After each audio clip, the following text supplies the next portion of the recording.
بسم اللہ الرحمن الرحیم الصلاۃ والسلام علیک یا سیدی یا رسول اللہ وعلی آلک و اصحابک یا نور اللہ اللہم صلی علی محمد کما تحب و ترضی عنہ۔ 17 رمضان، ہم جانتے ہیں کہ 17 رمضان یوم بدر ہے، اور اس میں اصحاب بدر کی شہداء کے لیے دعائیں کی جاتی ہیں، اور بتاتے ہیں کہ علماء کرام کا، نیک بزرگان دین کا قول ہے کہ اصحاب بدر کے جو شہداء ہیں، شہدائے بدر جو ہیں، وہ بہت بابرکت ہستیاں ہیں۔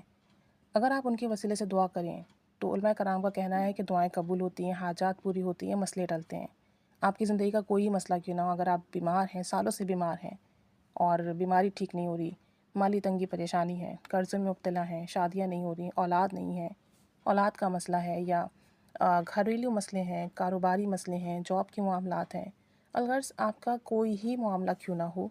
آپ اصحاب بدر کے جو شہداء ہیں ان کے نام لے کر اللہ کے حضور دعا کریں تو دعا قبول ہوتی ہے۔ اس کے لیے نہ آپ کو وضو کی شرط ہے، نہ پاکی کی شرط ہے، بس آپ نے یہ کرنا ہے کہ آپ ان شہداء کے نام لیجئے اور اللہ سے کہیے کہ یہ تیری مبارک ہستیاں ہیں، یہ مبارک ہستیاں ہیں، تیری راہ میں شہید ہوئے، تیرے حبیب کے ساتھی تھے، اور آپ صلی اللہ علیہ وآلہ وسلم کا دیدار کا شرف انہیں حاصل ہے، ان کے وسیلے سے میری فلاں حاجات پوری کر دے، فلاں کام بنا دے۔ لوگ اپنے گھروں میں ان کے نام لگاتے ہیں برکت کی نیت سے کہ ان مبارک ہستیوں کے صدقے سے ہمارے گھر میں برکت اترے، اور آپ یقین کریں علماء کرام کا کہنا ہے آپ ان کے نام کے وسیلے سے جو مانگیں اللہ تعالیٰ دیتا ہے، عطا کرتا ہے، کہ یہ اتنے مبارک نام ہیں۔ نام جو ہیں ان مبارک ہستیوں کے، شہدائے بدر کے، اصحاب بدر کے، میں اسکرین پر دکھا دوں گی، آپ اسکرین شاٹ لے لیجئے گا، اور 17 رمضان کو ان کے سال ثواب کا اہتمام بھی کیجیے گا، پڑھائی کر کے درود شریف، استغفار،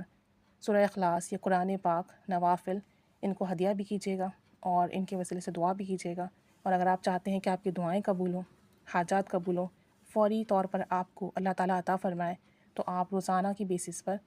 تھوڑا ہدیہ ان کو کریں، کچھ بھی پڑھ کر، سورہ اخلاص پڑھ کر، درود شریف پڑھ کر، کلمہ پڑھ کر، اور اس کے بعد ان کے نام لیجئے اور پھر ان ناموں کے وسیلے سے اللہ سے مانگیے، انشاءاللہ تعالیٰ دعائیں قبول ہوں گی، حاجات پوری ہوں گی، کرم فضل رحمت کے دروازے کھلیں گے۔ علماء کرام کا کہنا ہے کہ اصحاب بدر کے ناموں کی برکت سے، ان کے وسیلے سے جو مانگے اللہ تعالیٰ جھولی بھرتا ہے، کبھی محروم اور خالی نہیں رکھتا۔ اللہ تعالیٰ کے نیک ہستیوں کی، مبارک ہستیوں کی، صحابہ کرام کے نام کی یہ برکات ہیں، تو لازمی کیجیے گا، تھوڑا سا ٹائم لگے گا اور آپ اس کی برکات اپنی آنکھوں سے دیکھیں گے انشاءاللہ تعالیٰ۔